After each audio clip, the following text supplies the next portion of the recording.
Hi, this is Kirby Anderson. You know, each day we take on the tough issues and provide a biblical perspective to them. The topics we cover are wide-ranging: apologetics, theology, prophecy, creation and evolution, intelligent design, marriage, family, child-rearing, the millennial generation, trends in society, politics, economics, business, religious liberty, the Constitution, public policy, foreign policy, military policy, tensions in the Middle East, abortion, homosexuality, pornography, sexual ethics, media, technology, history, and America's godly heritage.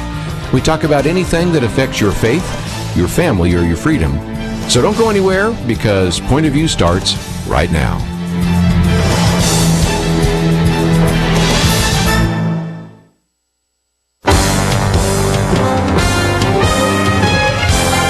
Across America, live.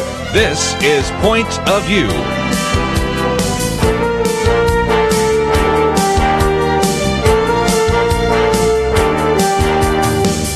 And now, Kirby Anderson. Let me start with a question. Where were you April 15th, 2013? I remember exactly where we were, in the studio here, and had some news about an explosion at the Boston Marathon. Of course, we found out a lot more very quickly, and our guest in studio today, as I've been talking about over the last couple of days, was there. Actually, ultimately lost a leg in the process, but has this outstanding book, Taking My Life Back. We're going to be talking with Rebekah Gregory in just a minute. Let me give you an update on something we'll spend more time talking about in the second hour, and that is we do see an up or down vote taking place on Judge Neil Gorsuch. First of all, of course, there was a call for cloture, and that was defeated because you had 55 to 45.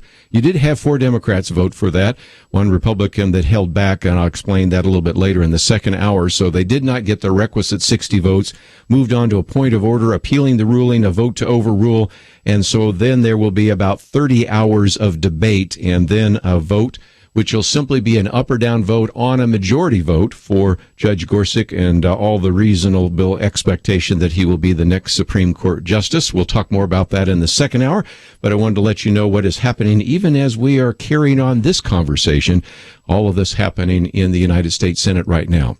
Rebekah Gregory was a woman and a mother who had her life changed as she was at the Boston Marathon. Of course, if you are familiar with the Boston Marathon bombing, you would know that. If you've seen the film Patriot Day, you've seen some of that as well. And certainly her life changed dramatically on April 15th, 2013. Lives now in Houston. And I want to spend a little bit more talking about your husband, Chris, and your new baby, but let's first of all welcome you to the program. Thank you for joining us today. Thank you so much for having me. It's an honor. Rebekah is in studio, so that means you can both listen to the program, or of course we have our cameras on, so you can watch the program as well. And I guess I hate to do this to you, but we do need to take you back to April 15th, because that was what started all of this. But just as we do that, let me mention that there is some great material about this. This book is entitled Taking My Life Back, My Story of Faith, Determination, and Surviving the Boston Marathon Bombing. And we also have links to your website. We also have links to your Twitter feed as well as Facebook page. And I think some people might want to have you come and speak. But tell us a little bit about April 15th, 2013. Well, first off, it was my birthday weekend and my first time ever in the city of Boston. So we had caught a Red Sox game. We had toured the city. There was a group of about 9 of us, and we were packed up and ready to go home after the marathon had concluded. And I remember that day we started off at the 17-mile marker, and my 5-year-old son Noah was with me at that time. He had gotten really bored watching all the runners. Yes. There's only so many you can watch before a 5-year-old is over it. And one of our members of our group decided we were going to make our way closer to the finish line so that we actually could see our friend who was running cross. We had been tracking her on an app on our phones. And so we went down there, and by this time, Noah was just tugging on my clothes and, Mommy, when are we going to leave? And I told him to sit down at my feet and play in the rocks like he was a scientist. And of course, rocks is pushing it. We're on asphalt. But to a 5-year-old, that was really cool. And he sat down, and Noah was on my feet with his back against my shins when a bomb in the backpack went off 3 feet behind us. And again, I've read enough in your book and also seen some of the interviews you've done. You actually protected him. I mean, what happened to your legs could have happened to him. And so in some respects, that's fortuitous and one of the reasons that Noah's alive to this very day, right? Right. Doctors say that had he been standing up like he was supposed to be, he would have died instantly on impact. But because he was in front of me, instead, I took the brunt of the explosion, everything in the back of the legs, and that's ultimately what saved his life. You were knocked flat, and of course, there's a ringing in your ears, but there's one place in your book where you talk about, God, this may be it, but I just need to know if Noah is alive. Share that if you might. I did. I was pinned to the ground. My bones were laying next to me on the sidewalk. I couldn't see my legs, BBs, nails, ball bearings, blood everywhere. It was a war scene. And I just laid back and I said, God, if this is it for me, then take me, but let me know that Noah's okay. And just within a few minutes of that prayer that I was praying in my head, someone had picked Noah up and set him to where I could see him in my peripheral vision. And then that was the moment where I'm like, oh my gosh, I really am going to die. Like that was my sign. But at least as a mom, I knew that Noah was not anywhere injured to the extent that I was. So you're taken off to the hospital. Share a little bit of that, because that's well, there's all sorts of things to bring up there. But first of all, just talk about getting there and being separated from Noah. It was so hard because that day I remember everything, and that's what stays with me even today, 4 years later. But I was taken off the street, put onto a gurney. I had a tourniquet around my leg trying to stop some of the bleeding. They said had I been laying on the ground just a few minutes longer, I would have died on that street. And so, I remember going to the hospital. I remember a guy in the ambulance saying, we have an amputee. And I knew that my life was over as I knew it. And I got to the hospital. They immediately prepped me for surgery and put me into a medically induced coma.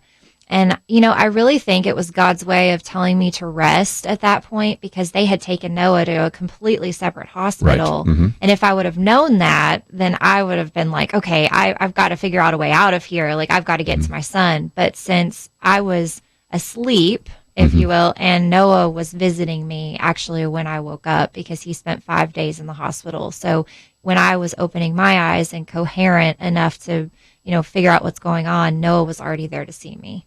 Well, we're talking about the hospital. There are a lot of elements of that, but one of those that was so striking and most ironic, where at one point in the book you say, now I understand the phrase, you just can't make this stuff up, is that, of course, they shot one of the Sarnoff brothers and killed him. The other one was shot later and hurt.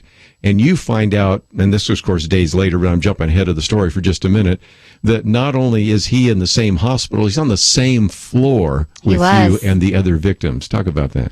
My mom says that is the one time that she has become angry in the entire process, because every time they were wheeling me down to surgery to debride all of this metal and shrapnel that tore my body apart, she would have to pass by, and we would have to pass by, where the brother was in that room and the guards were standing outside the hallway. And so it was kind of like a big slap in the face, that he was being treated in that hospital where dozens of his victims were just fighting to survive. Yes. And you found out about that, I think it was the FBI agents that came and talked to you about that? Yeah, never a dull moment, right? Never a dull moment. When you survive a terrorist attack, the FBI is on speed dial now. So, they came to talk to me and they said what had happened and if I had any information, if I remember seeing them and all of that. And, I had no idea. I was just they were to the back of you. Yeah. Yes. Yeah. But again, just something to focus on as well. This is a book that I no doubt think you will be able to find in your local bookstore, but if not, we have some links to it to your website, Taking My Life Back, My Story of Faith, Determination, and Surviving the Boston Marathon Bombing.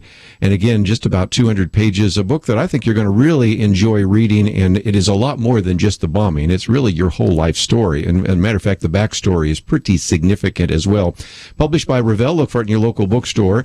And when we come back, we're going to talk about the other parts of the story, maybe starting before the marathon, a little bit afterwards. We're talking about PTSD. We're talking about eventually having to make a decision about taking that leg off. Some of the trolls on the internet. We got a lot to cover. We'll do our best. And Rebekah Gregory in studio with us today. We'll continue our conversation with her and then with you right after this.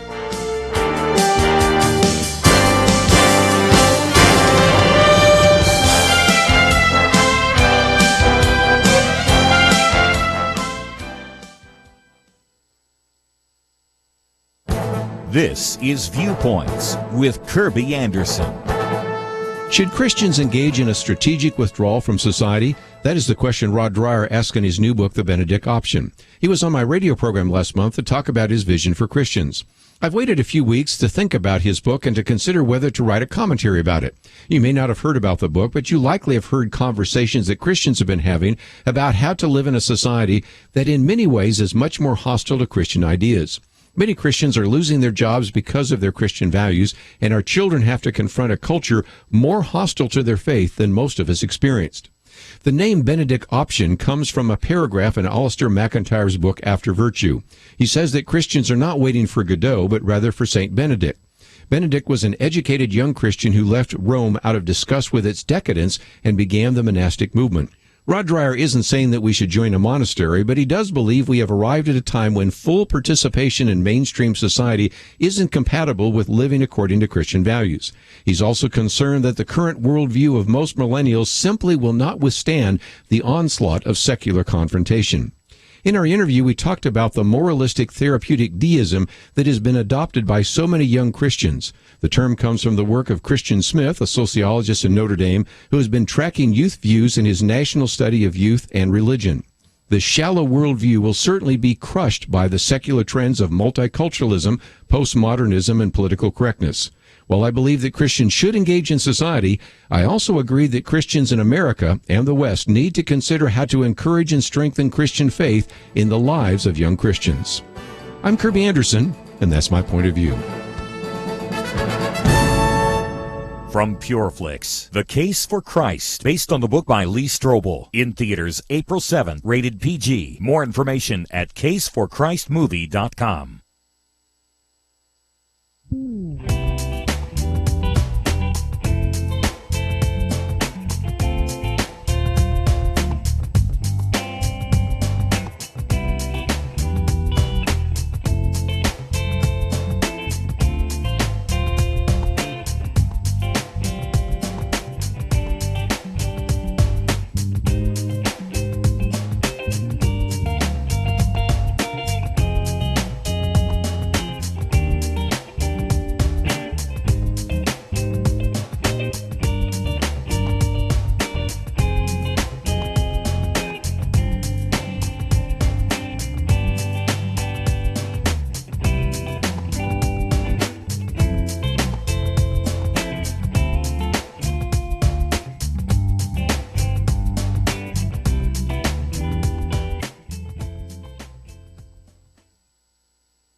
Point of View, Truth Team 360, John Stonestreet. We all know how rare it is to get the sort of cutting-edge biblical analysis of current events and cultural issues that you get every single day at Point of View. But Point of View can't do it without the support of listeners. I encourage it. If you benefit from Point of View, show your appreciation by praying for the ministry and seriously consider financially supporting Point of View.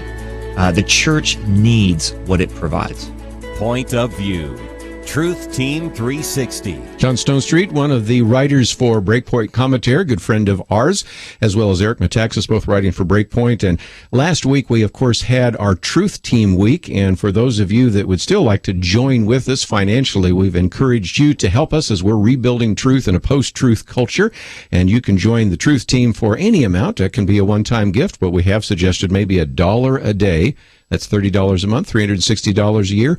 And the pledge line number is 800-347-5151. And of course, you can also go to our website. And as you go there, you'll find out a lot about our guest today, Rebekah Gregory. But we also have a banner there, Rebuilding Truth in a Post-Truth Culture. Join the Truth Team. And so either by going on the computer and on your computer and on our website, or by calling that pledge line number, you can continue to support this ministry and certainly appreciate the good words that we got from John Stonestreet last week. He was on program with us. In studio with me today, Rebekah Gregory. The book is entitled Taking My Life Back, something you can really enjoy, not only in terms of the event, that is the Boston Marathon bombing, but let's for a minute talk about your backstory, because you grew up in a home where if people looked at it, say, well, your dad was a pastor and everything was good, then there was a divorce.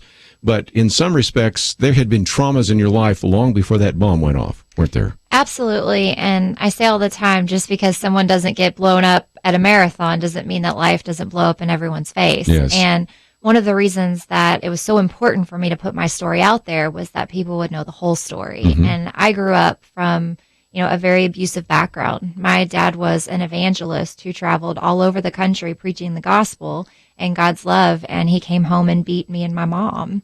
And so, from a very young age, I had to determine which path I wanted to follow. Was I going to follow the Christian path, or was I going to completely rebel against God based on everything that I saw in my home? But what's interesting about that is God had just revealed himself to me in so many powerful ways, even through my toughest obstacles. I'm just thinking, too, this is a book that might be of an encouragement to a prodigal child, because there's a point in the book where you said, okay, I am having trouble putting together the gospel and being beaten. Yes. I'm having trouble putting together my father who's in church and then works part-time in a casino. A casino. Right? Yes. And so there was a lot of disconnect. And we know that sometimes teenagers, first of all, they have a mind of their own anyway, but especially when they see hypocrisy in their parents sometime, or even hypocrisy in the church, then turn their back on God, even if the flawed individuals are not a good representation of what actually they should believe, right? Yes, and that's so true. And I talk a little bit about that in the book also, during my teen years, just trying to fit in and right. Social conformity. And Being a chameleon. Yes, a chameleon. And, I got pregnant at 19 years old, and that was very frowned upon in my family, Mm-hmm. but it also shifted my priorities, and it made me not the important one anymore, but my son. And I named him Noah, and that name is so powerful because he truly has helped me through the biggest floods of my life. Yeah, well, and certainly that has been the case. One other aspect of that, which I thought was kind of intriguing, is just the fact that you were thinking through what you might do in the future, and then later even had to think about, am I going to see my biological father, because now I have a mother and a new father, right? And of course, she had gone through a divorce, so there's just all sorts of issues. So when people are trying to think through their own dysfunctional family, yes, as they pick this up, this is not a storybook Cinderella kind of story at all. You really Definitely talk not. a lot about, and I think a lot of people can really relate to what you've actually been through even before the bombing took place. I think I just wanted to be as raw and honest as I possibly could. And it was so tough to put some of this stuff in there because my life has not been a fairy tale. In fact, right. My life has been a mess. 6 months before Boston, I got held up in a Walmart parking lot and robbed at gunpoint. So there has been many different times in my life where they're hard chapters, but sometimes the hardest chapters lead us to the most beautiful ones. And right now I'm in a beautiful chapter of my life. Well, certainly, and we will get to that in just a minute. One of the things you do say is that this may have been the most difficult thing you've ever done. Yes. That is to write the story. First of all, those of us are writers. I write a daily commentary and I write books and all sorts of things. Committing yourself to a page is hard enough. But then when you're talking about some of the really hard, deep, traumatic things in your life, and to commit that to the page, like you said, this is the hardest thing you've ever had to do. By far, it's the hardest thing I've ever had to do. And I have had to look back on things that I have not looked back on in years. And it was very healing, though, very cathartic, because I was putting it on paper and I was closing doors that I thought were already closed, but maybe this is what it took. And for me, if I can help somebody else through my journey and what I've been through, then that's why I'm doing it. I'm putting it out there in hopes that someone else will resonate with it. Well, in your book, and then also in some of your other feeds, and I've seen in a few interviews, you've talked about some of the individuals already that have been helped by this book, that have said, okay, Rebekah, if you can do it, then I can do it. If you can overcome some of the tragedy, the abuse that you faced, some of the trauma that you faced in the bombing, I think I can make my way clear. So if nothing else, you're already starting to see on this side of heaven some of the impact that you're actually having. It's so surreal, and I'm so humbled to have the opportunity and such a platform to be able to inspire others. And I travel around the country as a motivational speaker now, and the audience that comes up to me afterwards, I am trying to inspire them, but they leave me feeling so inspired, and it's healing because, no part of this is easy, and it's not easy to rehash everything that I've been through, but it's worth it at the end of the day if I can help somebody else. Well, let's talk about a couple of issues. Issue number one is we still left the issue of your leg because that's one that happened afterwards. Now, many of the people at the bombing that lost a limb lost it there. Yours happened fairly significantly after that period of time, and that's maybe a surprise as people read the book because they maybe conflate you with one of the people they saw in the movie Patriot Day. So talk about how for a while it looked like eventually you would be able to use both your legs again, but then what happened? That was the goal. Doctors really wanted to try and salvage my left leg. They didn't want me to have to amputate unless I had to. And so we did a process called limb salvage, and I was going through surgeries every other week, sometimes every other day, to just get to the point of walking on it again. And after 18 months, a year and a half of being in the bed or in a wheelchair on tons of medication, I just decided I needed to cut out what was holding me back. And so I wrote a breakup letter, and I said it was like a bad boyfriend that I needed to get out of my life. And we had a farewell going away party for it at a restaurant of our friends. And it was more of a celebration because for me, it wasn't moving back. It was moving forward. I was trying to figure out a way that we could actually put a picture of this because it says, it's not you, it's me. And that is the idea. It's a leg like a bad boyfriend. But yes. You'll have to get the book to actually see what you wrote on your leg. First of all, the leg looks pretty awful, but that's exactly why you did so. But you also decided to go back and run 3+ miles on the marathon. That's right. It was 3.2 miles. Yeah. I had trained after I got my leg Felicia in January, and I was up to 16 miles. Wow. And I was so proud of myself because I hadn't run in Boston. I had never been a runner, but I wanted to do everything on a fake leg that I didn't do on 2 real legs. And so not only was I trying to walk again, but I was trying to run again. Yeah. And 16 miles, and my leg busted open. And so I was back to square one, and my doctor said, you absolutely cannot do this. And I said, oh, but I can. So I jumped in, and I ran the last 3.2 miles, and it signified the number of months that I had to walk and run. And, crossing the finish line was my main goal, and I took my life back that day. Well, and as you crossed it, you fell because you were just in absolute agony and pain. Well, we need to take a break, and when we come back, we will continue our conversation with Rebekah Gregory. But if you'd like to join us on air, I'll open up the phones. I suspect this will be one where you just want to sit back and listen to this testimony. You'll probably want to go to her website. I would think that many of you in your churches might want to have her come and speak, or in various civic groups. So again, we have all the links there on our website, pointofview.net. But perhaps you've already heard one of her interviews, read the book, would like to share something. We would love to have you join us. That number is 1-800-351-1212. It's a different number than the pledge line I gave just a minute ago. So the on-air number is 800-351-1212. We also have information about her and the book on our website. So then if you would like to get a copy, you can certainly find it in your local bookstore. But we also have a link to RebekahMGregory.com. Got it wrong. RebekahMGregory.com, but we have a link there so you don't have to actually watch that. We also have a video, and my suggestion is watch the video, then hit the share button, put it on your Facebook page, start a conversation. And we'll love to have a conversation with you if you'd like to join us. 1-800-351-1212. We'll continue our conversation with Rebekah Gregory right after this. What difference does it make when you support Point of View? For Lee Weaver and his family, it meant doing something to reach out to women in need, and so far, to help bring nearly 5,000 babies into the world. As a family, we were sitting around the dinner table. Our older daughter said, Dad, we need to do something about it. And that kind of struck a chord in our family. All of that started out of Point of View and the effect it had on our conversations and our heart, leading us into don't be hearers only, but doers of the word. Point of View has always been real supporters of the concept that we're a small part of. Your support of Point of View inspires people to do great things. You partner in spreading truth around the world. But the only way to make that happen is for you to make the call or visit us online and join the Truth Team. 1-800-347-5151 and pointofview.net/team. Do it now.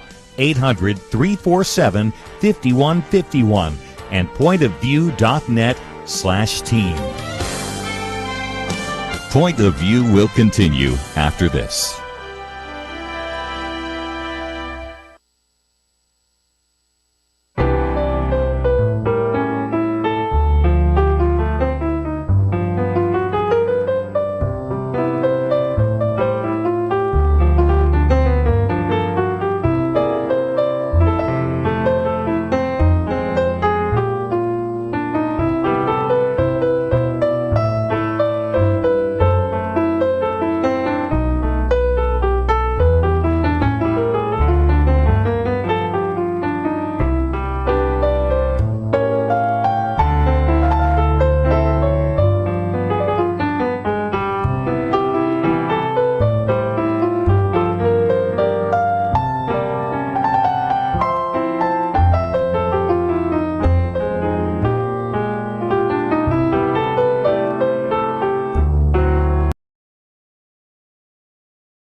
You are listening to Point of View. The opinions expressed on Point of View do not necessarily reflect the views of the management or staff of this station. And now, here again, is Kirby Anderson. Continue your conversation in studio today with Rebekah Gregory. If you'd like to join us, 1-800-351-1212. Taking My Life Back, My Story of Faith, Determination, and Surviving the Boston Marathon Bombing. It is published by Revell. Look for it in your local bookstore, but we also have information so that you can order the book from Rebekah and also find out more about her. We also have a link to her Twitter page, her Facebook page, and her web page. So you got everything right there. One-stop shopping. Just go to pointofview.net. Okay, Rebekah, we talked about finally deciding to take off your leg. A lot of people, that would be traumatic. If I read your book carefully, it sure seems to me like you were just saying, I am ready to get rid of my leg. So talk about how you went through that. I was so ready. I was 26 when this happened, just turned 26, and I spent year 26 and 27 just in a bed or in a wheelchair. Yes. And I knew I could see other people getting on with their lives with amputations. And, it wasn't really my decision in the beginning. The doctors kind of stepped in and said, this is what we need to do. But you just come to a point in time where you know what's best for you. And for me, I knew that ultimately amputation was the best I could do. Yes, for sure. Now, in the midst of that, we've talked about the physical issues. Let's talk about the mental ones, because I suspected, but it wasn't until I read your book, but I suspected that most of the bombing survivors, I won't use the word victims, most of the survivors probably had some kind of PTSD, and you did. So talk about that. PTSD is a part of everyday life, and it is really a pep talk in order to leave my house in the mornings and say, Rebekah, somebody's not going to try to kill you or your family today. You need to get out and go to the grocery store. And going to the airports, I travel all over the country, and it still terrifies me every time I have to leave and go to the airport or get on a plane, because everything that we saw that day is in my everyday thoughts. I have a daily reminder that April 15th happened. Right. And even here 4 years later, it's a part of us. Our old normal was left on Boylston Street, and this new normal is something we're still trying to adapt to. Well, and again, help maybe some of our listeners understand how to deal with that, because we have listeners right now who have loved ones that have gone to Iraq or Afghanistan, maybe were blown up by an IED, or maybe saw some horrors of war. Sometimes we don't know what to say or do, but before we even talk about that, can you even maybe help us understand what's going through your mind? Are you dealing with a heightened fear, anxiety? What does that sound like and feel like in your brain? Your mind plays crazy, crazy tricks during PTSD. And so it is always a heightened fear and always anxiety. And so everywhere that I go, I'm constantly on the lookout thinking that something is going to harm me or the people that I'm with. And, I wake up from nightmares on a regular basis, just sweating and screaming and crying. And, it's a part of you that you don't really understand. And all that I can say is that I try to wake up every day and still count my blessings and not my problems. I have a beautiful life despite what's happened to me, and I choose not to live in fear. And I can't imagine what military servicemen and women have gone through and what they have seen, because I know what I have seen has changed the entire course of my life. But, for anyone that is suffering out there, there is a bigger plan in everything, or we wouldn't be here. And that's what I believe. And that's what I believed then. The first thing that I wrote when I woke up from a medically induced coma to my mom with tubes still down my throat was, God is not finished with me yet. And I believe that here 4 years later, more than ever. You also were dealing with, I believe, a close call of before. So even the bombing, although this is kind of the trauma that we are talking about, there were some other things that probably contributed to that, don't you think? Oh, yeah. I mean, I learned that PTSD was back from my abusive childhood.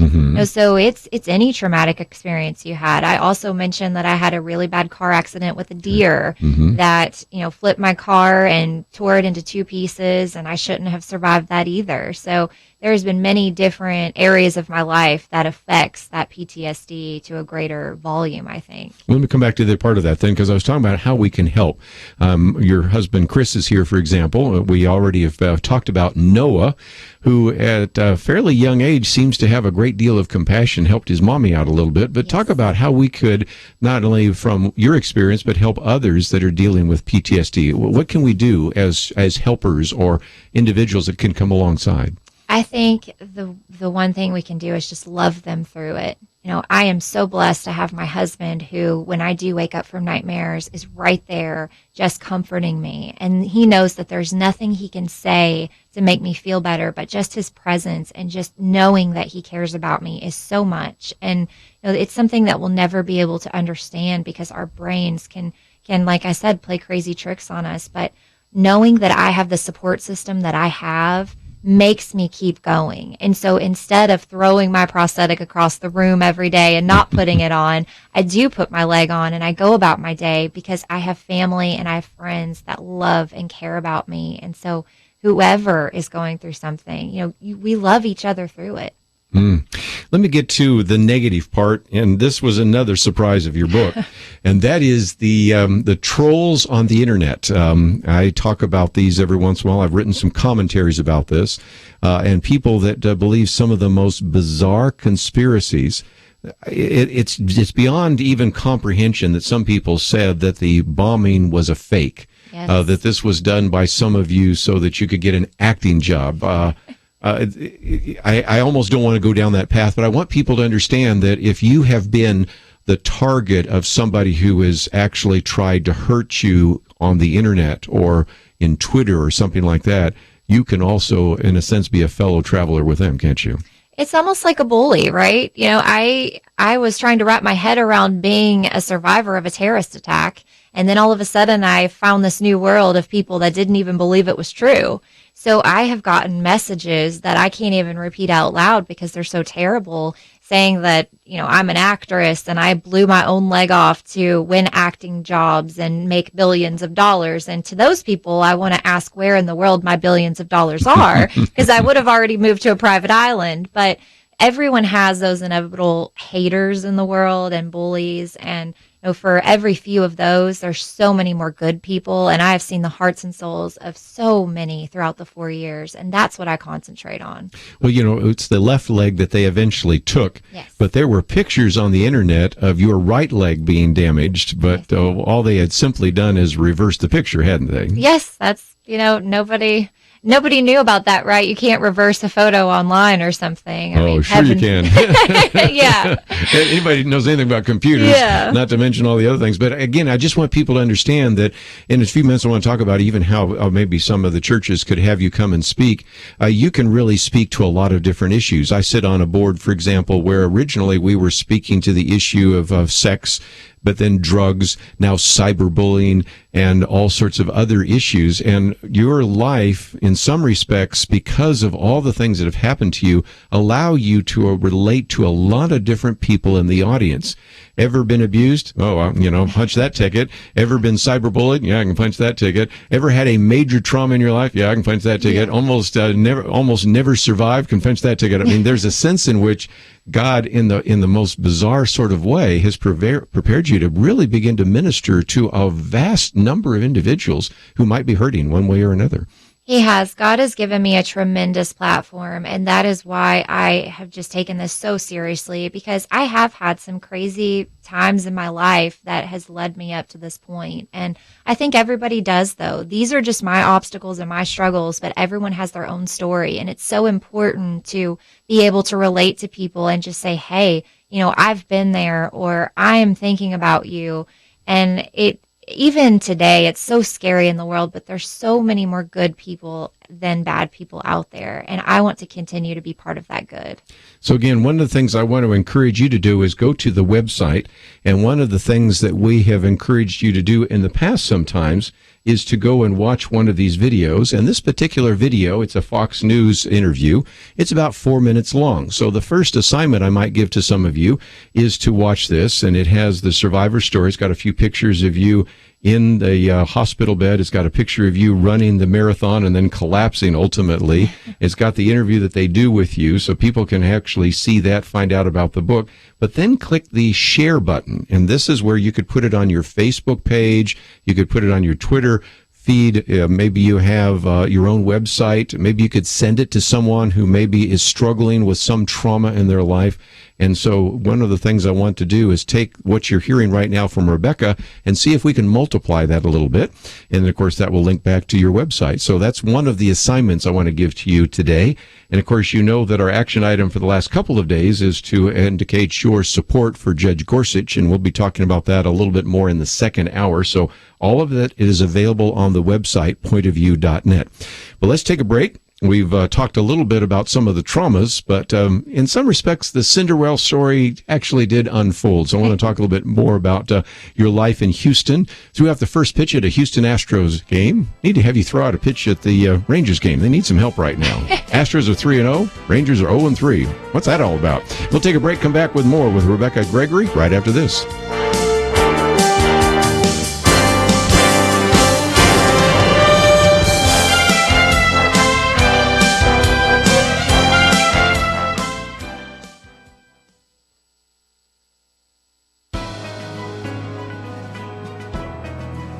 Welcome to the First Liberty Briefing. I'm Jeremy Dice.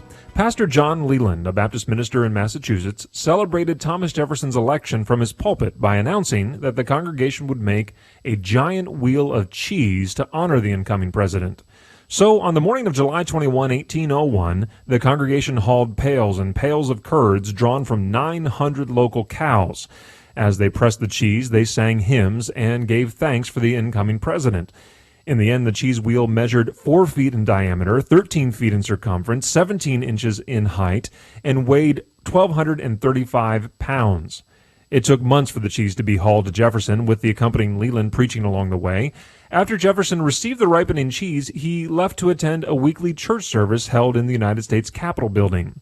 That same day, Jefferson wrote what would become an infamous letter. Like Leland's Republican cheesemongering congregation, the Danbury Baptists felt in the minority in Congregationalist Federalist New England. They feared the loss of religious liberty under the new president.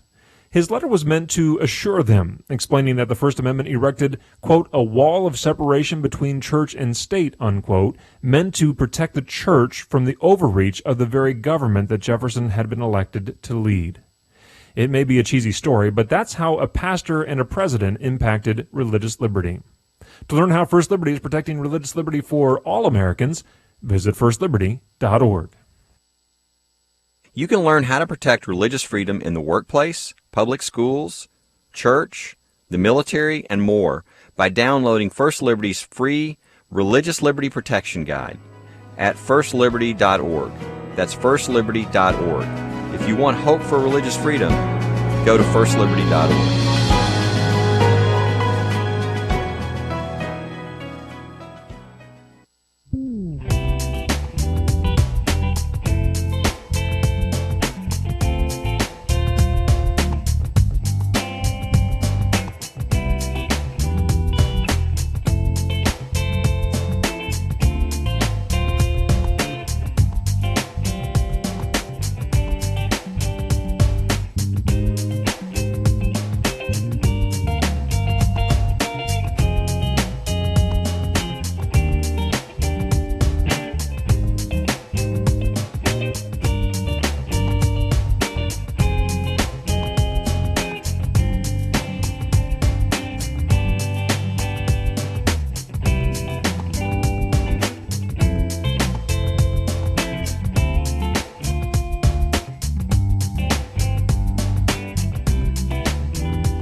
Point of View. Truth Team 360. I do appreciate Point of View and what you folks are doing. You really are doing a great job to educate your constituency and to help Christian folks do a better job to honor Christ in all that we do. My husband and I are your supporters. We just really appreciate the show and the people you bring on. I just appreciate so much you, Kirby. We're fortunate to have you on the air. What would we do? How ignorant would we be if we didn't have Point of View? Point of View. Truth Team 360. Point of View in its 45th year, 45th anniversary, started by Marlon Maddox in 1972.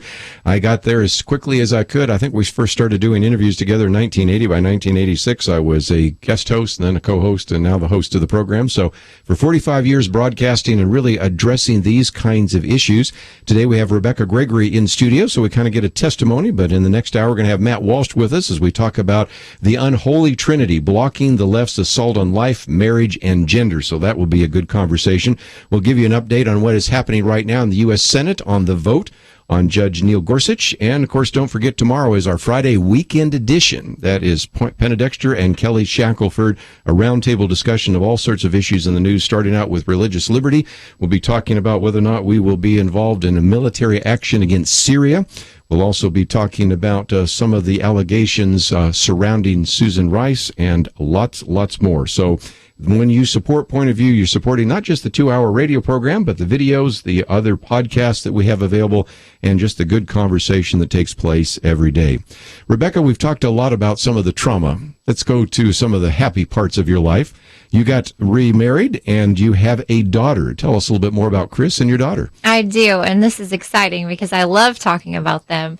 Chris is actually my college boyfriend, and we met when we were 18 years old and dated, and 10 years later, we reconnected over a dinner in Houston. He was down for work from Kentucky, and it was old friends meeting up for dinner, and lo and behold, it turned into us getting married and then having a beautiful daughter, Riley, who is now 11 months old. I can't believe it. That's right. And Riley had issues in the beginning because doctors in Boston told me I would not be able to have kids again. And so Riley is truly our miracle baby. Yes. And I could not be happier. This is a great time in my life. You know, when Chris invited you to be part of his life, you were not so sure, because here he's leaving Kentucky, he's coming down to Houston.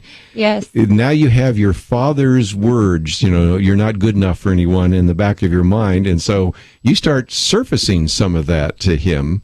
And then all of a sudden he invites you upstairs and he's on his knees. I couldn't believe it. And I had been through so much, both emotionally and in my personal life too, emotionally. And I was just at the place, I had gotten to a good place, and I'm like, man, how is this happening?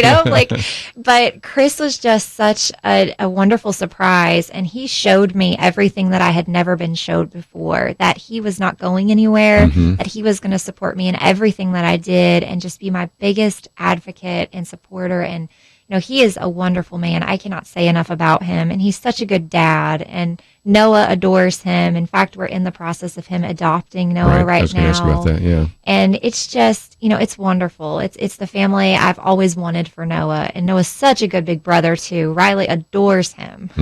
Well, that's great. And Noah's how old? He's 9 now. Yeah, I thought, because you start adding it up and saying, you're going to get into those teen years pretty quickly. So that'll be kind of interesting. But just before we run out of time, let's talk about how individuals, if they would like to have you come and speak or minister, because you are now a motivational speaker. And I know that there may be some churches, some women's groups, some civic groups, and others that are saying, I didn't really even know much about this story. This would be a real encouragement to the people in our congregation, our small group, or the members of our particular civic group. So what can people do, and what are you available to do? Because they might be thinking, well, if you've got a prosthesis, can you still get on an airplane? You said you can. So what's available for some of our listeners? I think anything is available, really. I mean, I have spoken to many different groups of people that, have just been incredible. And I love speaking to women's groups. I love speaking to churches to where I can share my faith, but I also speak in businesses and nursing conferences and so on and so forth. So every time that I get the opportunity to share my story and just share in everyone else's stories is just so impactful to me. So you can contact me through my website, RebekahMGregory.com, and I'm contracted through a speakers bureau, Premier Speakers, based out of Nashville. So again, we have all of that on our website. Again, there's a place there for you to get a copy of the book. There's a media center. There's a section about appearances. And of course, as I mentioned just a few minutes ago, I would encourage you to visit the website, our Point of View website, that will then link you to RebekahMGregory.com, or you can just go there directly. And what you can, and you might want to use ours because Rebekah Rebekah spells it a little differently than some people do. But we've made it real easy for you then to watch the video. It's about 4 minutes long. It really gives you a great story there. And then to then hit maybe the share button and let more people know about this. So that's a way we can kind of maximize the impact. And Rebekah, just again, incredible story. How's the book doing? It's been out just a couple of months, but it does seem like it's doing well, and I think people can find it in a local bookstore. They can. I was walking through the Dallas Love Airport yesterday, and I actually saw it for the first time out in the bookstore, and I was like a little kid on Christmas. I was so excited. And so, yes, people can find it in their local bookstore, and I hope that I can encourage and inspire as many people through this as possible. Yeah, you need to take a selfie, you and the book right there, and then and get it up there, put it on your Facebook page. Rebekah, thank you for coming. Might mention that your husband Chris is here, as well as the publicist, so I'll let you stay around a little bit after. We have a few guests that came to meet you, and so thank you for joining us today here on Point of View. It was my honor. Thank you so much. Going to take a break, and just before we do so, let me just mention that we have been talking about this idea of joining the Truth Team, a rebuilding truth and a post-truth culture. It is really kind of your one-stop source. Just think about this. Today you heard this wonderful testimony from Rebekah Gregory. Next hour we're going to get back into the news cycle, and we'll be talking about Judge Neil Gorsuch. We're going to be talking about some of the allegations surrounding Susan Rice, and so we'll get into that. Then we'll be doing an interview with Matt Walsh on the whole issue of the left's assault on life, marriage, and gender, some of the issues we talk about. Tomorrow, of course, we will have our weekend edition. Kelly Shackelford will give us an update on some of these religious liberty issues. Penna Dexter will be talking about her latest commentary that deals with some of the transgender issues. And these are just a few of the topics we address every single day here on Point of View. So I would encourage you to consider what you might do to support us. Your gifts in the past have allowed us to have such a profound impact on various individuals. This last 2 weeks, we've really been highlighting some of those stories of individuals who, because of listening to Point of View, decided to actually begin to get involved in their particular ministry. Kelly Shackelford, a good example. Listening on KBBW while he's a law student, hearing Marlon Maddox and saying, maybe I could be more than just a corporate lawyer. Maybe I could actually and be involved in religious liberty. First Liberty now is a $10 million annual budget. 35 staff members have been taking cases to the Supreme Court. Some of that comes just from some of the gifts that came in the past. And if, again, you want to make an impact on our culture in the future, let me challenge you to consider what you might do to join with us. The pledge line number is, we're going to a break, 800-347-5151, 800-347-5151, or you can simply go to the website. We have, of course, information about Rebekah Gregory, but we also have that banner there that says Join the Truth Team. And for any gift of any size, we would certainly thank you for your support, but also we would encourage some of you to think about monthly support. $1 a day, $30 a month, $360 a year would allow you to reach a lot of individuals. As a matter of fact, we figure out that $360 a year probably helps us reach about 400 people in our listening audience. So again, take the time to visit the website or give us a call, and we would greatly appreciate your financial support. Let's take a break, and when we come back, we'll talk about what is happening right now in the United States Senate, and we'll spend some time talking with our friend Matt Walsh about some of the challenges we as Christians face and how to begin to deal with the assault on life, marriage, and gender. All that coming up right after this. From PureFlix comes The Case for Christ. An investigative reporter on a quest to disprove his wife's newfound faith comes face to face with an unexpected outcome. How can we even talk about historical evidence for the resurrection? The empty tomb is based on evidence. And isn't evidence your trade? Based on the best-selling book by Lee Strobel, The Case for Christ. In theaters April 7th. Rated PG. Parental guidance suggested. More information is available at thecaseforchristmovie.com. Christianity is based in history, on evidence, and all truth revealed in God's Word is for our good, not just spiritually, but in every way. Point of View's mission is to restore God's truth in our culture, and to do it effectively, we need you as a partner. Your gift helps inspire people, young and old, from coast to coast to rebuild truth in their communities. Join the Truth Team today at pointofview.net/team or call 1-800-347-5151, 800-347-5151. Get off the sidelines. pointofview.net/team. Point of View will continue after this.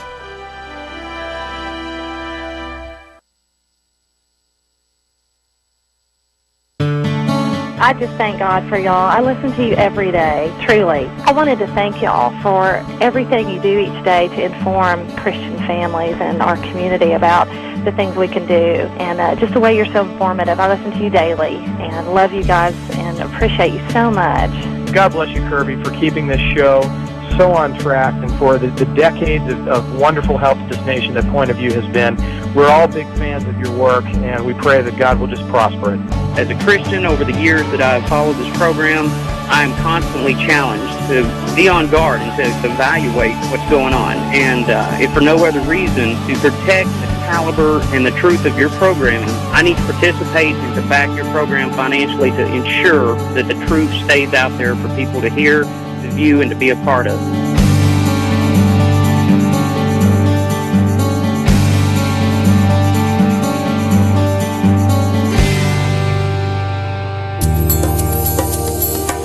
This is Point of View Radio.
Hi, this is Kirby Anderson. Each day we take on the tough issues and provide a biblical perspective to them. The topics we cover are wide-ranging. Apologetics, theology, prophecy, creation and evolution, intelligent design, marriage, family, child-rearing, the millennial generation, friends and society, politics, economics, business, religious liberty, the Constitution, public policy, foreign policy, military policy, tensions in the Middle East, abortion, homosexuality, pornography, sexual ethics, media, technology, history, and America's godly heritage.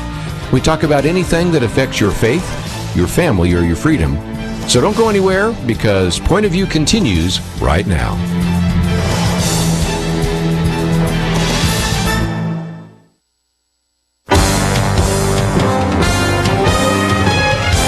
Across America, live. This is Point of View.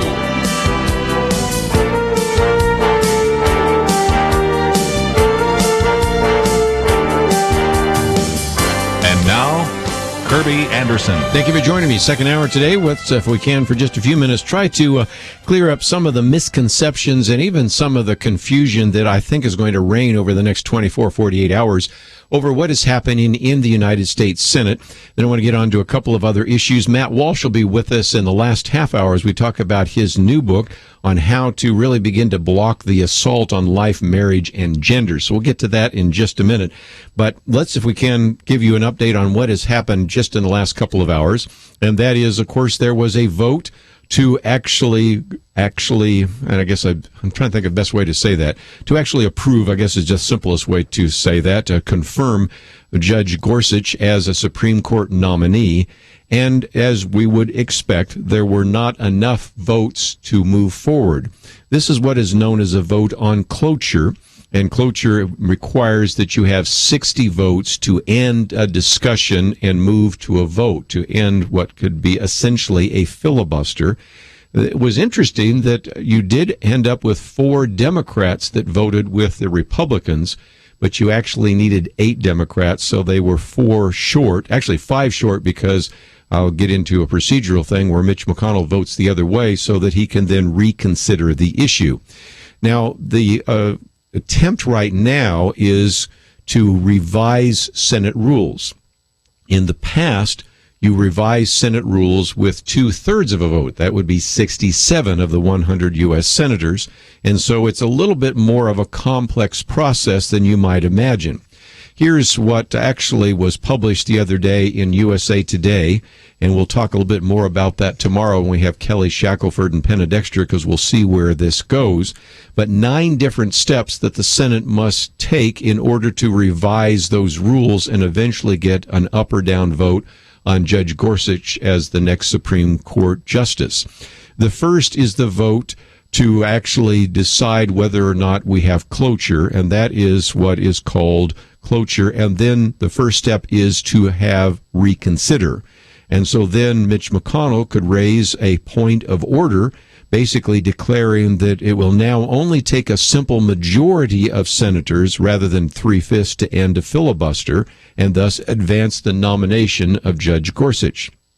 Well, then you would have a ruling from the chair. I believe that is taking place or will take place shortly. I've been on the air, so I don't exactly know where we are on the process right now, but let's go through it at least hypothetically. And that would be where the parliamentarian would rule that, no, this is not the case. And this is part of sort of this kabuki dance, or this choreographed procedural dance, whatever you want to call it. So then, after the parliamentarian on the third step rules against them, that's where then the Senate Majority Leader Mitch McConnell would then appeal the ruling of the chair and ask the senators then to overrule it. And so then the Senate would then overrule the parliamentarian, overrule the rule, if you will, of the Senate. And at this point, you would only need a simple majority, 50 plus 1. It could be exactly 50 Republican senators and then a tie-breaking vote cast by Vice President. Or it could be 52 votes, since you have 52 Republicans. Then after that, you would have, no doubt, a Democratic point of order, Most likely that would come, or has already, I don't know what's happened so far, from the Senate Minority Leader Chuck Schumer, could raise a point of order declaring that the old rules should be followed and 60 votes should be required to end the filibuster on Judge Gorsuch's nomination. You would have then a second ruling from the chair, the presiding officer, who would be a Republican, who would rule against Schumer. Then you would have a second vote to overrule, and eventually you'd have a re-vote on cloture. But the cloture vote forces an end to the filibuster, but then allows 30 hours of debate. So even after this 9-step process, this kabuki dance, if you will, this procedural dance takes place, you then have 30 full hours of debate. Of course, there's no debate. This is just going to be used to vilify not only the Republicans in the Senate, but also Judge Gorsuch. And interestingly enough, one other aspect of what has been put forward by Mitch McConnell is to, in the future, change the rules, not only so that you could simply pass individuals for any judicial nomination. It could be for a district court, it could be for a circuit court, or it could be for the Supreme Court, just with a majority vote. It also would change the rules, changing that from 30 hours to 8 hours. So the reason we will not have a final vote on Judge Gorsuch after all of this takes place until tomorrow is because those 30 hours need to take place. And this would then schedule a vote. And then, of course, there's supposed to be a 2-week recess that will start by next Monday, April 10th. And so this is why, if this continues on for much longer, you might not get a vote on Friday. You could get a vote on Saturday. So that's just perhaps more detail than you wanted to know, but maybe that would help you understand why even after you've had a challenge of changing the rules, it still takes another whole day before we actually get an up or down vote on Judge Gorsuch. And of course, the biggest issue that we're facing right now has to do with the way that the filibuster was changed.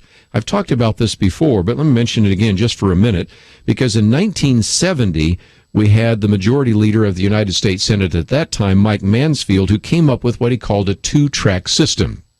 In the past, a filibuster was just that. If you've ever seen the movie Mr. Smith Goes to Washington, or you've even seen some of the old vintage clips of filibusters, that's where somebody would be standing in the well of the Senate. They'd be talking and talking and talking. Matter of fact, we've seen Rand Paul do that. We've seen Ted Cruz do that. But all that simply would be is that once they finished talking, there would be a vote. And that was the end. But then he developed what was called a 2-track system, so that if you didn't get your requisite 60 votes, we would set that aside as something that was being filibustered, but it really wasn't being filibustered. Nobody was talking about it. You would simply go on to new legislation.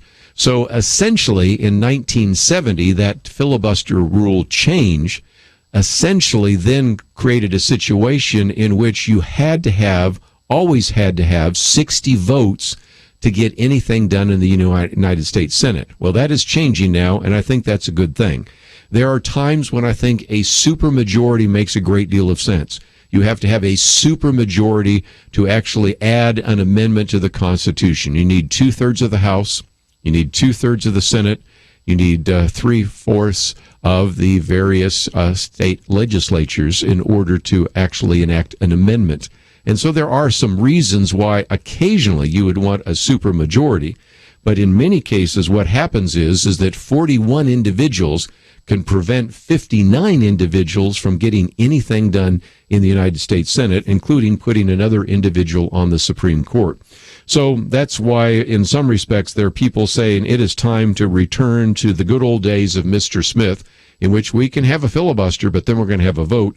And in some respects, this might change the way the filibuster takes place. And as you can see, indeed, the Senate is going through these 9 steps in order to get to a point where eventually we can get a vote on Judge Gorsuch, and then he would be put on the Supreme Court and then be able to hear other cases that are brought before the court in the next couple of months. So that's a break that we need to take right now. We'll come back and get into a couple of other issues, but that's what we're watching right now in the United States Senate. History's being made. We're talking about it today right here on Point of View. We'll be right back.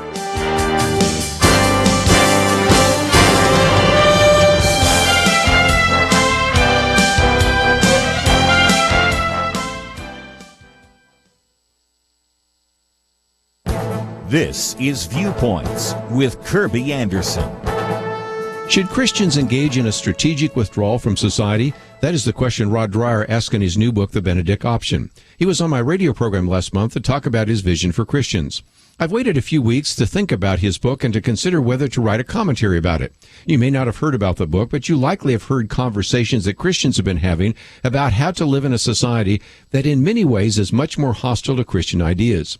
Many Christians are losing their jobs because of their Christian values, and our children have to confront a culture more hostile to their faith than most of us experienced. The name Benedict Option comes from a paragraph in Alistair McIntyre's book, After Virtue. He says that Christians are not waiting for Godot, but rather for St. Benedict. Benedict was an educated young Christian who left Rome out of disgust with its decadence and began the monastic movement. Rod Dreyer isn't saying that we should join a monastery, but he does believe we have arrived at a time when full participation in mainstream society isn't compatible with living according to Christian values. He's also concerned that the current worldview of most millennials simply will not withstand the onslaught of secular confrontation. In our interview, we talked about the moralistic therapeutic deism that has been adopted by so many young Christians. The term comes from the work of Christian Smith, a sociologist in Notre Dame, who has been tracking youth views in his national study of youth and religion. The shallow worldview will certainly be crushed by the secular trends of multiculturalism, postmodernism, and political correctness. While I believe that Christians should engage in society, I also agree that Christians in America and the West need to consider how to encourage and strengthen Christian faith in the lives of young Christians. I'm Kirby Anderson, and that's my point of view. From PureFlix, The Case for Christ, based on the book by Lee Strobel. In theaters April 7th, rated PG. More information at caseforchristmovie.com.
Point of View. Truth Team 360. Hi, everybody. Max Lucado here. I want to join the loud chorus of applause and appreciation for Point of View, as well as Christian Radio. The unique voice of this powerful ministry over the airwaves is absolutely essential in this day and age. And so I stand with those of you who support and encourage this powerful ministry. I thank Kirby and for the faithful friend that he's been to me all these many years. May God bless this ministry. Let's stay behind it. Good friend Max Lucado, and again, would encourage you to join with us. And again, the Truth Team is one way to do so, to actually join with us on the pledge line, 800-347-5151. Of course, the website, pointofview.net. And again, I'll let you decide how involved you might want to be, but a one-time gift would be appreciated. But again, those monthly gifts certainly are helpful as well. 800-347-5151. Just a few minutes, we're going to be talking with Matt Walsh. So let me do two things real quickly before we do so. Number one, follow up on the scandal that seems to be brewing with Susan Rice's unmasking of some of these names. And then some good news that is the cutting off of funding to the United Nations Population Fund. We're going to be talking a little bit about abortion with Matt Walsh. So I wanted to give you an update on some things that aren't covered right now, partially because there are so many issues all coming at once. And second of all, to be honest, the mainstream media probably not going to spend very much time telling you about some of the pro-life victories.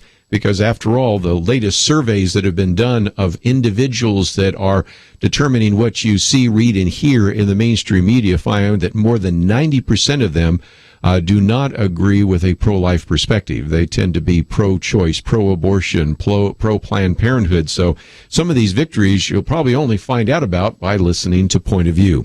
But let me get to Susan Rice real quickly. Wall Street Journal put it this way. Well, what do you know? On the matter of who unmasked the names of Trump transition officials, we now have one answer. Susan Rice, Barack Obama's national security advisor, went on in the particular article to say the surveillance was legally authorized, but the identities of U.S. citizens are typically masked so that they cannot be known outside of intelligence circles. In other words, if you're listening into and eavesdropping, wiretapping, or surveilling, whatever phrase you want to use, say a Russian ambassador or a contact with a terrorist organization, whatever it might be, they always mask the name of the American, but then there are requests that sometimes are made to unmask that to find out who they were talking to and thus have much greater information about those individuals. And so we now know that Susan Rice asked for and learned the identity of at least one Trump official. Now we're actually hearing about a couple of others whose name hasn't been publicly disclosed. And so this was one that the Wall Street Journal talked about where they had a source that at least documented some of that. They also go on to say, our source did confirm that Susan Rice also examined dozens of other intelligence summaries that technically mask Trump official identities, but were written in such a way as to make it obvious who those officials were. So you didn't always have to unmask them. You could figure out who those individuals were. And they go on to say, we were told by a source who has seen the unmasked documents that they included political information about the Trump transition team's meetings and policy intentions. We're also told that none of these documents had anything to do with Russia or the FBI investigation of ties between Russia and the Trump campaign. While we don't know if Susan Rice requested these dozens of reports, we're told that they were only distributed to a select group of recipients, conveniently including, of course, Susan Rice. And now we certainly see that, as we've heard today, that Devin Nunes decided to step down. He is still the chairman of the House Intelligence Committee, but is going to let other individuals investigate that. But we now know, as they said in the Wall Street Journal, that he was onto something. We know that Devin Nunes had to go to the White House to verify his information because the records containing Susan Rice's unmasking request are held at the National Security Council, which, if nothing else, answers the question, why did he go to the White House? This is one of those so-called ethics allegations that, well, he was going to the Trump White House, but he wasn't bringing the Democrats along. Well, and part of it is they went to go look at the data and then actually brought back one of the Democratic leaders as well to show that to them as well.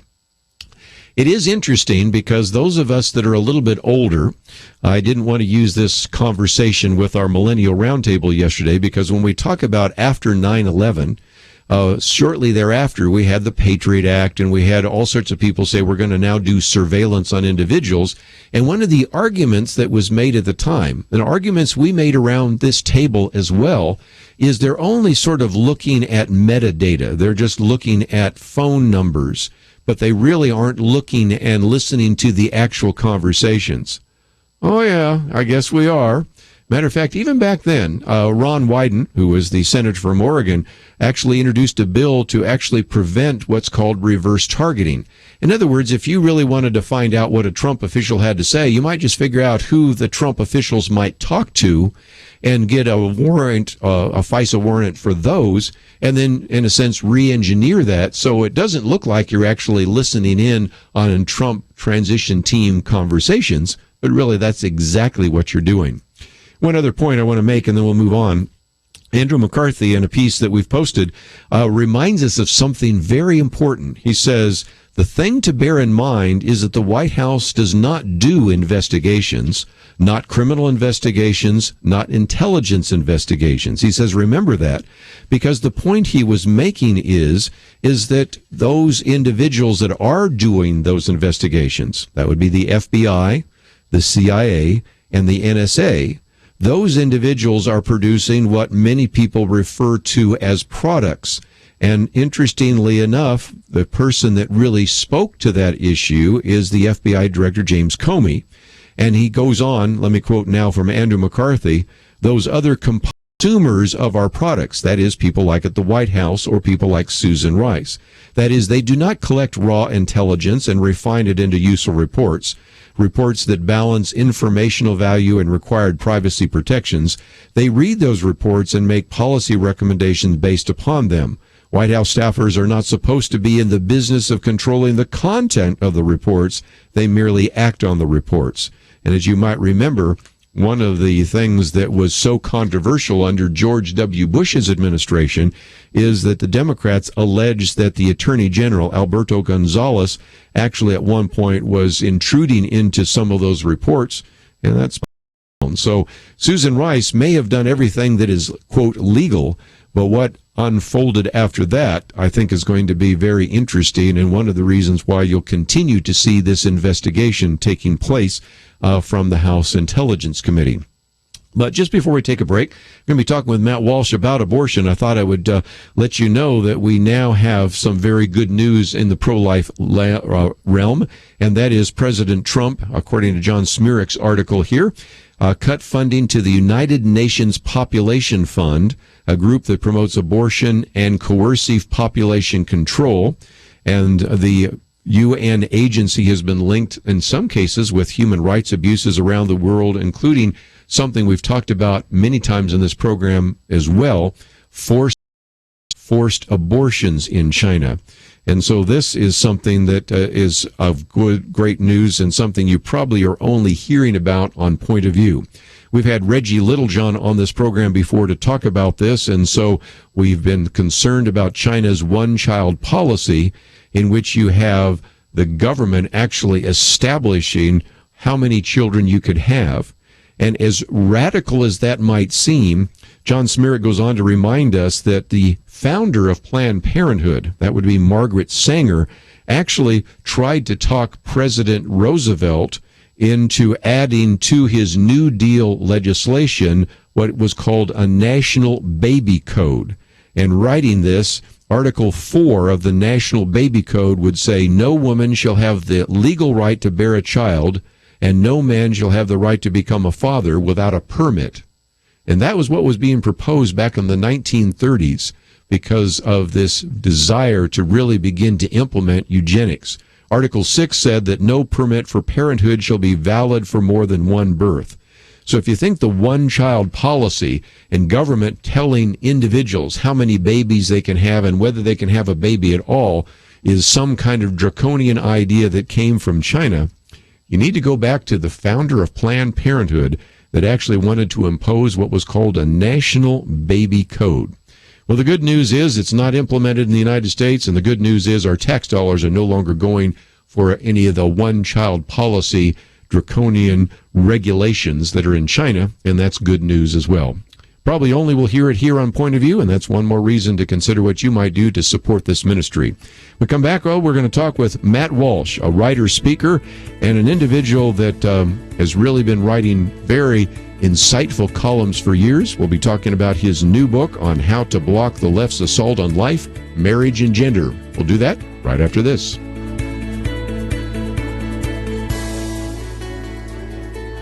Today, Robert Jeffress is the pastor of the massive First Baptist Church of Dallas, and his preaching is seen and heard around the world on Pathway to Victory. He first heard of Point of View as a seminary student and credits the program with developing a fuller understanding of his calling as a pastor.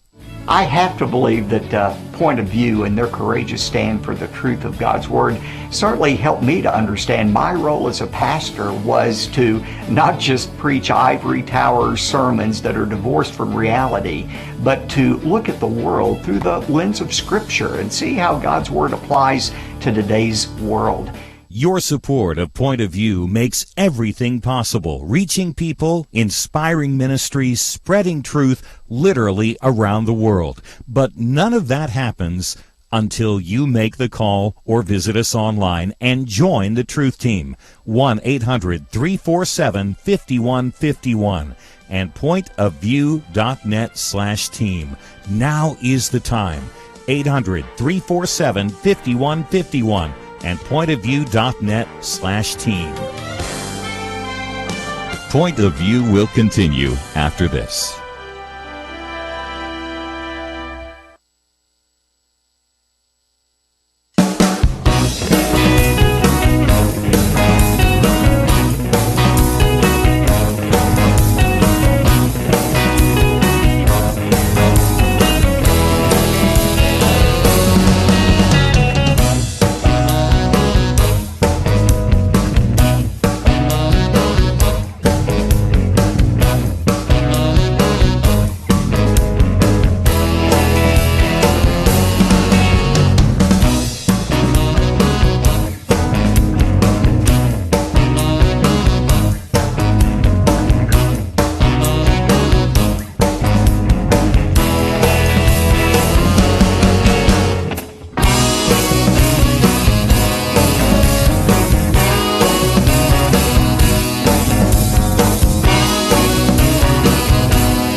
You are listening to Point of View.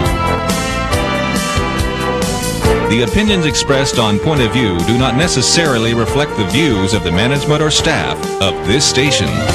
And now, here again, is Kirby Anderson. Final half hour. If you'd like to join our conversation, 1-800-351-1212. Let me open up the phones and give you an opportunity to join our conversation today. We've spent a fair amount of time talking about a lot of issues. I want to put more on the table, but I'd love to give you a chance on this last half hour, an open line to join us. 1-800-351-1212.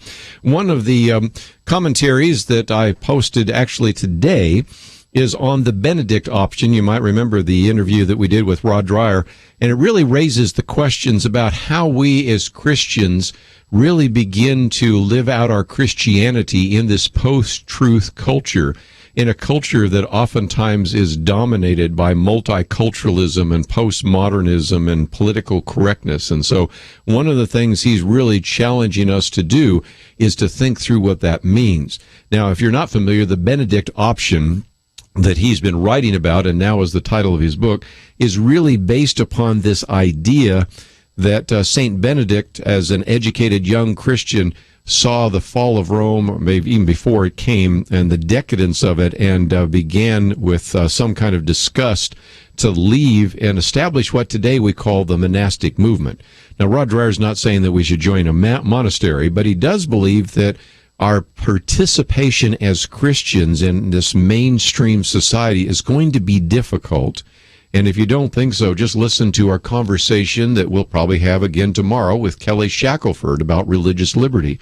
Think about many stories we've talked about with Jay Sekulow or even some of the other individuals with First Liberty, and we can certainly talk about the need for us to begin to think about what we can do to actually encourage the next generation to be really able to address these issues from a biblical point of view. And I mentioned in the commentary the quote that comes from Rod Dreher about what's called the moralistic therapeutic deism. Now, we've talked about that before on our Wednesday Millennial Roundtable. This was a term that was coined by Christian Smith, who's a sociologist at Notre Dame. And he used it to recognize that as he was looking at this young generation, they had what he called a moralistic view, and that is they believed in kind of right and wrong, but it was a therapeutic view in that it's really what's best for me. I need to just do what is best for me. I need to do what's going to make me feel good. And then deism is the idea of God starting the universe, but then he walks away. And it was a view that was really held a lot in the 18th century. But the point he's making is a lot of these individuals don't really believe God's involved in their life today. And so he came up with the term moralistic therapeutic deism, which is kind of like God wants me to be happy. I'm not going to make any kind of moral judgments about anything that my friends, neighbors, or coworkers do. And I'm really not going to expect God to be involved in my day-to-day life. So it's kind of Christianity on a very thin veneer. And my argument, and it's certainly the argument of Rod Dreher, is that if that becomes the dominant worldview of even the Christian young people, it's really not going to survive and actually be probably crushed by multiculturalism, postmodernism, and political correctness. So nevertheless, I wanted to mention my commentary today, and if you aren't already subscribing to those, let me encourage you to actually do so. My commentaries come out Monday through Friday. Every day we post them. Of course, those are the transcripts of what is on not only many of the radio programs that carry Point of View, but many other stations that do not carry Point of View also carry my commentary, which is one of the reasons why sometimes I try to pull some of the things we've learned on this program and have them exposed on other radio networks as well. But the bottom line is, if you haven't signed up, we send mine out on your email. It's free of charge, Monday through Friday. And then on Saturday, we send out Penedexter's commentary, which he actually has on a number of other networks as well. And so that's just something that you can receive in your inbox. Hopefully it would be what I call must reading for you. Well, we've talked a little bit about a couple of those issues, like Susan Rice, about the filibuster, and Judge Gorsuch. We've also talked about the issue of abortion. Let me take on one or two others that are going to be important for you to know about, and one of those is the issue of tax reform.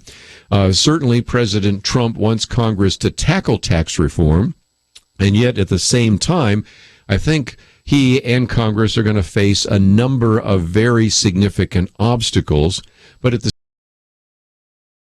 kind of tax reform are pretty good because it's so long overdue. Now, the current plan by President Trump would actually take the current 7 tax brackets, and I suspect all of us are paying attention to those tax brackets because even yesterday I was finishing off our own income tax filing. But it will take those 7 tax brackets and reduce them down to just 3 tax brackets. That's certainly going to make it simpler. And it also addresses one of the issues we've talked about here on Point of View, and that's the so-called marriage penalty. It turns out that actually if you are married and actually file separate returns, you actually do a little better financially than if you actually file a joint return. So there's what's oftentimes referred to as a marriage penalty. Well, the tax plan put forward by President Trump, and one that I think Congress will probably adopt, at least on this point, is that it now has the income threshold for single payers to be exactly half of the threshold for married joint filers, which would eliminate, really for the first time in decades, what's called the marriage penalty. Well, it would also eliminate a few other things. One of those is the estate tax, what oftentimes is referred to as the death tax. This is something that has been proposed over time, and some years, interestingly enough, it's been zeroed out. Other years, it's been added to that. It only, of course, applies to estates over, say, about $5 million, but that still affects, family businesses and family farms. And the argument that you can make is that this money has already been taxed once anyway.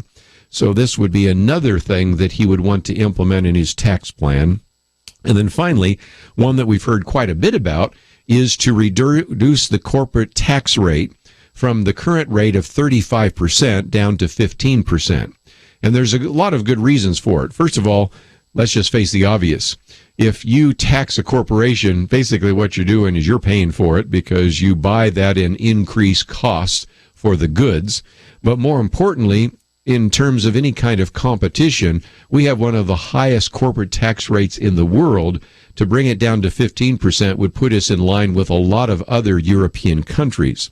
There's another aspect of that, and that is there is a hope that by reducing that tax rate, a lot of money, and we're talking now about trillions of dollars, which are overseas, that are in the portfolios, if you will, of many American companies, stay over there because if they bring it back to the United States, if they, what they call repatriate it, they'd have to pay it at that 35% rate.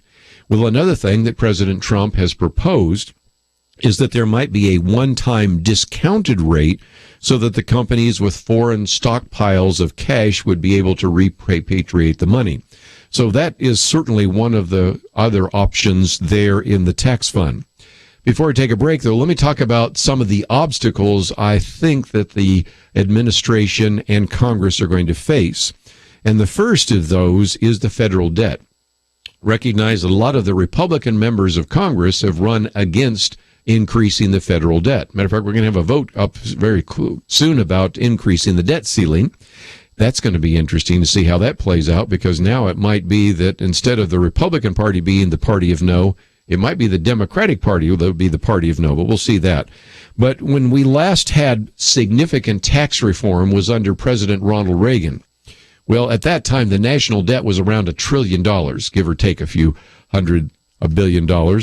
And now the federal debt, the national debt, is almost $20 trillion. So that's going to be a tougher sell, although you could make the case that by lowering the tax rates, you'll increase the revenues, and this would actually help us reduce dramatically the deficits that add to the debt. But again, most people don't seem to understand that.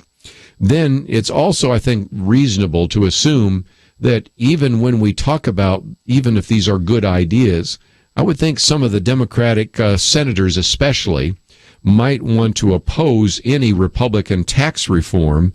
And as we've just talked about a few minutes ago, some of these particular proposals would need probably to actually reach that 60-vote threshold to stop a filibuster, although they could perhaps bring through some of those through what's called reconciliation, but that, of course, would make the process much more complex. But finally, one more obstacle, that is the American people. You know, when you saw the whole debate about health care insurance, the reason there was such a battle over it is because all of us actually are affected by health care. All taxpayers are affected by tax policy, and sometimes that tax policy is pretty complex and sometimes poorly understood by many Americans. So we will see, but the next step right now is that President Trump and Congress want to look at tax reform. I want to give you a preview of coming attractions. When we come back, I want to talk about whether some of these budget issues would be killing Big Bird. We'll be back right after this.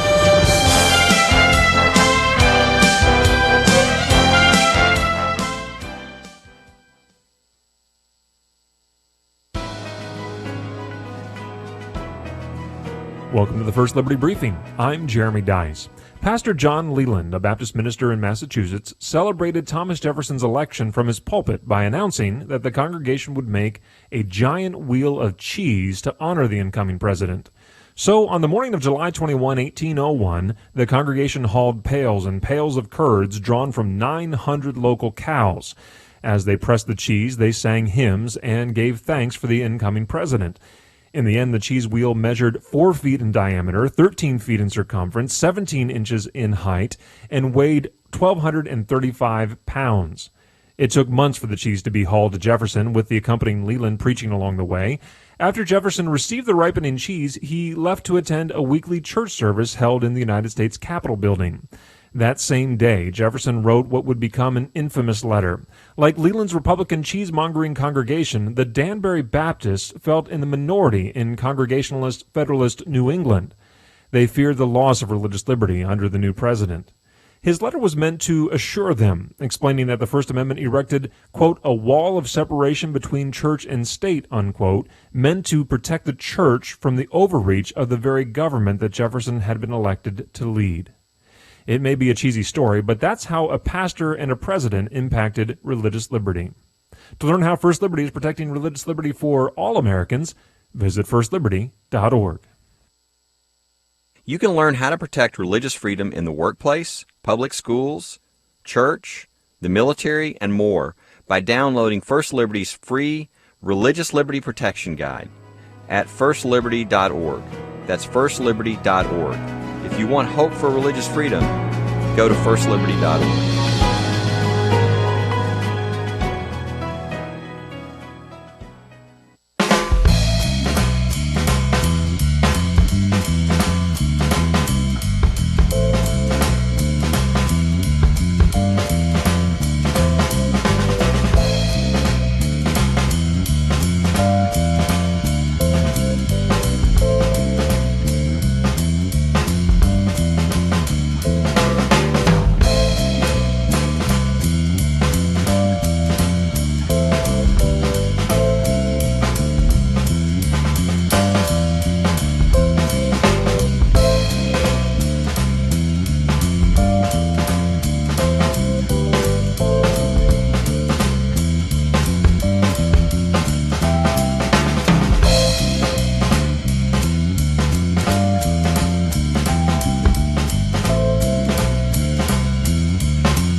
Point of View. Truth Team 360.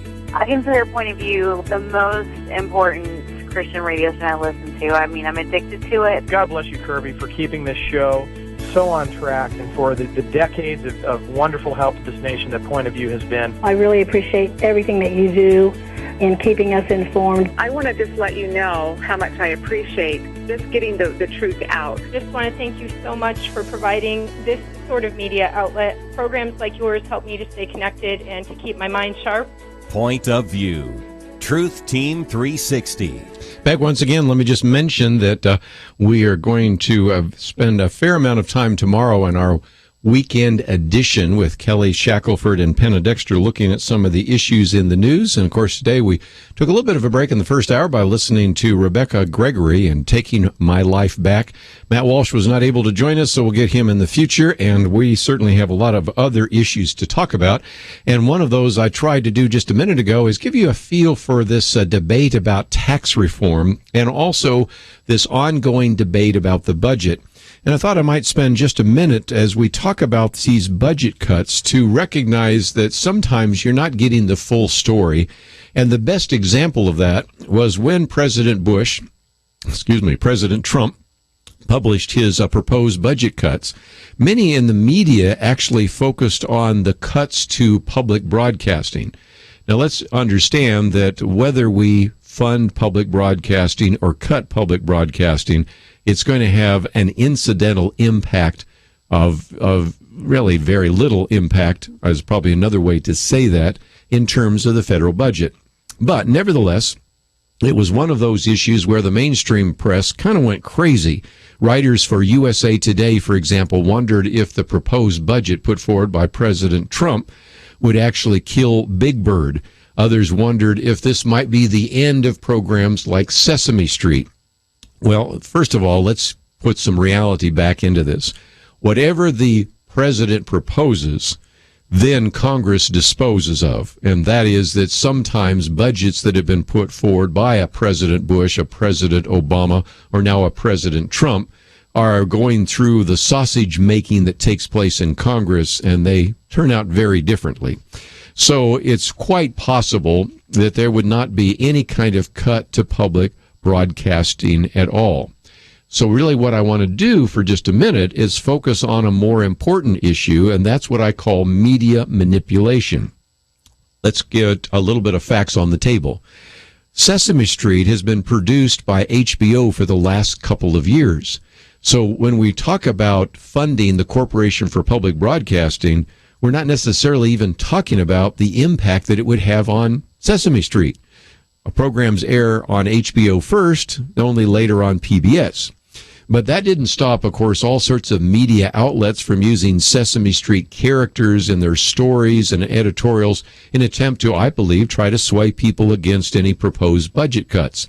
Julia Seymour, writing recently, talked about the fact that if you looked at various news outlets, various magazines, various newspapers, you saw Big Bird and all sorts of Sesame Street characters. For example, The Atlantic used an image of Elmo, of Bert and Ernie and other characters to argue against budget cuts. But okay, what about this idea of Sesame Street for just a minute? You know, Sesame Street seems to be doing quite well. The Sesame Workshop, which is kind of overseeing all of the productions, it brings in money from distribution fees, from royalties, and character licensing. You can look at one of these articles that was in the Investor's Business Daily. They estimate that their annual revenues are $121 million, at least in 2016, and only about 4% of that comes from any kind of government subsidy. So even if there was a cut, and I'm not so sure that's ever going to happen, but even if there was, it wouldn't affect their profits in any significant way. So again, maybe before we finish off here, why is it that the media outlets use Big Bird to argue against any kind of budget cuts? Well, it allows them really to, I think, redirect all sorts of attention away from the liberal bias of many of these public broadcasting programs, and even really redirect your attention away from some of the special programs that have been produced, even in the last couple of weeks, that seem to have a little bit of an anti-Christian bias. They almost always seem to surface at Christmas time and in Easter and those kinds of things. And it's really hard to make the case that some of these programs are really being justified and could really be justified in terms of the public interest. And they are, of course, very expensive. Since Lyndon Johnson first proposed taxpayer funding of the Corporation for Public Broadcasting until now, that has been $12 trillion. So again, something worth remembering when you see some of this. And over the last couple of days, I've done some commentaries on, first of all, addiction and entitlements, in which I point out that one of the problems we have whenever we try to come up with a budget or any kind of cutting budget is that we have entitlements, which, as I point out in those commentaries, Dennis Prager does a good job of saying it's just like an addiction. You know, he points out that entitlement addictions are hard to break because people are used to getting something for nothing. And then he says it's even more unique because very few drug and alcohol addicts really believe they're owed drugs. But But if I can quote Dennis Prager, he says, entitlement addicts, on the other hand, believe that society owes them every entitlement they receive and often much more. And I've also pointed out in the past that some of you have been upset, and I agree with you, that sometimes we lump into the category called entitlements welfare payments and Social Security, or various kinds of gifts to individuals to, say, Medicare. And I think you wisely and rightly have pointed out, wait a minute, I paid into Social Security. That's a little different than an individual that is getting something for nothing. So I understand that. But the whole category of entitlements are what has made it so very difficult to really begin to cut the budget. And when you start talking about such things as, well, let's cut the corporation of funding of corporation broadcasting, you have a situation in which you start saying, well, what would we do with Sesame Street? I think I just answered that question. What would we do about plays like Hamilton?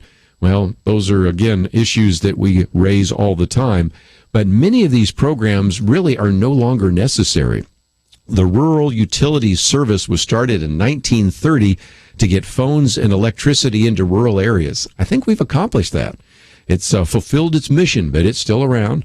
The Rural Housing Service was created in 1949 to provide low-interest loans to farmers, but now it's providing low-interest loans to non-farm households in urban zip codes. And you can see nothing ever really ends when it comes to government. Ronald Reagan used to say that the closest thing we have on earth to immortality is a government program. So over the next couple of weeks, we're going to see some battles over tax reform and battles over budget, and it will be interesting to see how that plays out. But I just want to give you a little bit of a preview today, since we weren't able to connect up with Matt Walsh. Tomorrow is our weekend edition. Penna Dexter, Kelly Shackelford. We're going to be talking about religious liberty. We're going to be talking about, are we going to have a military intervention into Syria? We're going to give you an update on Susan Rice. I have a lot of things to talk about, and of course, we'll be following this ongoing debate about a filibuster and about Judge Neil Gorsuch. So as we go off the air, let me just mention we'll still take calls on the pledge line if you'd like to join us. 800-3. I hope you'll join with us and join the team, or you can simply go to the website pointofview.net. Rebuilding truth in a post-truth culture. We recognize how important this broadcast is and how important some of the material we're trying to put in your hands is. So take the time to join with us. 800-347-5151. Of course, the website pointofview.net. I want to thank Andrew, Catherine, and Shamila for the help behind the scenes. Looking forward to our Friday weekend edition, and we'll see you then.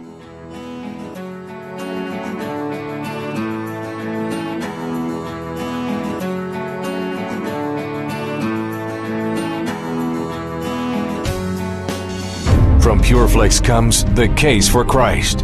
An investigative reporter on a quest to disprove his wife's newfound faith comes face to face with an unexpected outcome. How can we even talk about historical evidence for the resurrection? The empty tomb is based on evidence. And isn't evidence your trade? Based on the best-selling book by Lee Strobel, The Case for Christ.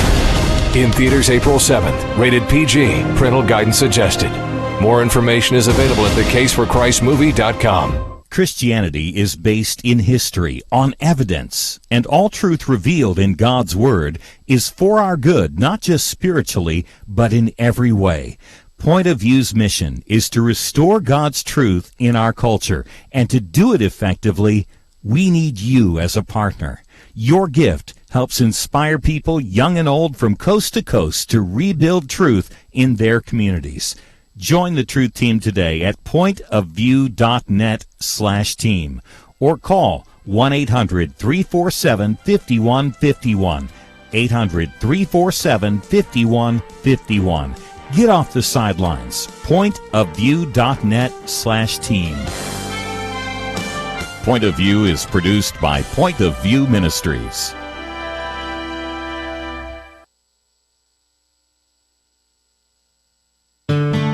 I just thank God for y'all. I listen to you every day, truly. I wanted to thank y'all for everything you do each day to inform Christian families and our community about the things we can do, and just the way you're so informative. I listen to you daily and love you guys and appreciate you so much.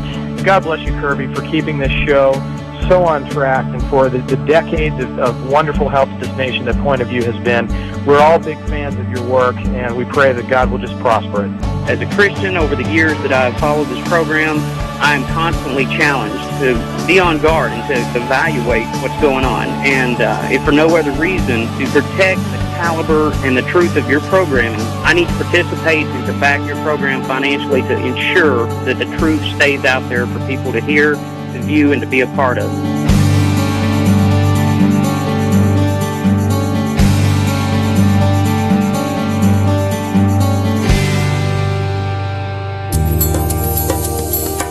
This is Point of View Radio.